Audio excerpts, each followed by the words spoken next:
ബോസിൽ പോയി വന്ന ചില മത്സരാർത്ഥികളുണ്ട്. അവരെ തള്ളൽ കേട്ട് കഴിഞ്ഞാൽ സഹിക്കില്ല. നമുക്ക് അപ്സരയുടെ ഒരു തള്ളൽ കേൾക്കാം. അത് കഴിഞ്ഞിട്ട് നമുക്ക് ബാക്കി കാര്യങ്ങൾ പറയാം. ഫസ്റ്റ് ഓഫ് ഓൾ പറയുന്നത്, നിങ്ങൾ നേരെ ചെന്നിട്ട് ഒരു ബാങ്കിൽ ലോൺ അപ്ലൈ ചെയ്യുക. എന്നിട്ട് നല്ലൊരു സീരിയസ്ലി ഞാൻ പറയാം, നല്ല ലോൺ അപ്ലൈ ചെയ്യുക. എന്നിട്ട് നല്ല ഏറ്റവും ബെസ്റ്റ് ആയിട്ട് ഒരു PR-നെ ഏൽപ്പിക്കുക. PR-നെ ഏൽപ്പിച്ചിട്ട് നിങ്ങൾ ധൈര്യമായിട്ട് അവിടെ പോവുക. പിന്നെ നിങ്ങൾക്ക് ഒരാഴ്ചത്തെ ക്ലാസ് ഉണ്ടാവും. ഇങ്ങനെ ചെയ്യണം, ഇങ്ങനെ നിൽക്കണം, അതുപോലെ തന്നെ നിൽക്കുക. പിന്നെ നിങ്ങൾ ടാസ്ക് ചെയ്യണം. ടാസ്ക് ഒന്നും ചെയ്ത് ബോഡി ഒന്നും നശിപ്പിക്കരുത്. കാരണം നമ്മുടെ ഹെൽത്താണ്. ഞാനൊക്കെ അവിടെ പോയി, ഞാൻ ബിന്നി കഴിഞ്ഞ പ്രാവശ്യം പറയുന്നത്, ഞങ്ങളൊക്കെ അവിടെ പോയി പട്ടിപ്പണി എടുത്ത ആൾക്കാരാണ്. ഏത് ടാസ്ക് ഒന്നും ഞങ്ങൾക്ക് പ്രാകാം.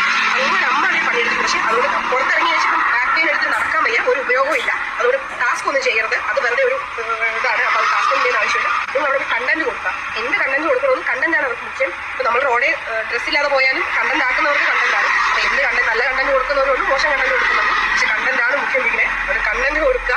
പിന്നെ നല്ല പൈസ വീട്ടുകാരോട് പറഞ്ഞിട്ട് പോവുക. വോട്ടിന്റെ അതനുസരിച്ച് PR നോക്കിക്കോളും. പൈസ പിശുക്ക് കാണിക്കരുത്. പൈസ കൊടുത്ത് വോട്ട് മേടിച്ചോണം, വിന്നർ ആയിക്കോണം. എന്നിട്ട് എന്തേ അപ്സര ബിഗ് ബോസിൽ പോയപ്പോൾ ലോൺ എടുത്ത് PR-ന് കുറച്ച് കാശും കൊടുത്ത് പോവാഞ്ഞത്? വേഗം ഔട്ടായി പോയല്ലോ അപ്സര. അപ്പോൾ അതൊന്നല്ല കാര്യം. നമ്മൾ ലോൺ എടുത്തു കഴിഞ്ഞ് കഴിഞ്ഞാൽ ആ ലോണിൻ്റെ കാശ് പോയി കിട്ടുന്നു മാത്രം. ലോൺ എടുത്ത് PR-ന് കൊടുത്താൽ നമ്മൾ ബിഗ് ബോസിൻ്റെ അകത്ത് പോയാൽ എന്തെങ്കിലുമൊക്കെ ചലനം ഉണ്ടാക്കണം. PR-ഒക്കെ ബിഗ് ബോസിൻ്റെ പടിക്ക് പുറത്ത് നിൽക്കുള്ളൂ. അത് അവിടെ നിന്നിട്ട് എന്തൊക്കെ ചെയ്യാൻ പറ്റുമെന്ന് വെച്ചിട്ടുണ്ടെങ്കിൽ PR-ന് ചെയ്യാം. പക്ഷേ ബിഗ് ബോസിനകത്ത് അത് അവിടെ പണിയെടുക്കണം. അല്ലാണ്ട് ഗെയിം കളിക്കൊന്നല്ല, അവിടെ പണിയെടുക്കണം. പണിയെടുത്താൽ മാത്രമാണ് റിസൾട്ട് വരുള്ളൂ. അനുമോൾ അവിടെ 100 ദിവസം കണ്ടൻറ്റ് ഇങ്ങനെ വാരി വാരി വെതറിയിട്ടാണ് നിന്നത്. അല്ലാണ്ട് വെറുതെ ആപ്പൂപ്പ കളിക്കാനതല്ല. ചോള പോലെ എണ്ണി കൊടുത്തില്ലേ 16 ലക്ഷം. അപ്പോൾ അത്രയും ചങ്കൂറ്റം അന്ന് നമ്മുടെ അനുമോൾക്ക് ഉണ്ട്.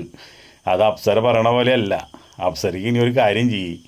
ആരെങ്കിലും ഉണ്ടെങ്കിൽ കുറച്ച് ലോണൊക്കെ എടുത്തിട്ട് അതിൻ്റെ ഉള്ളിലേക്ക് പറഞ്ഞയക്കി. നമുക്ക് കിട്ടുമെന്ന് അറിയാമല്ലോ.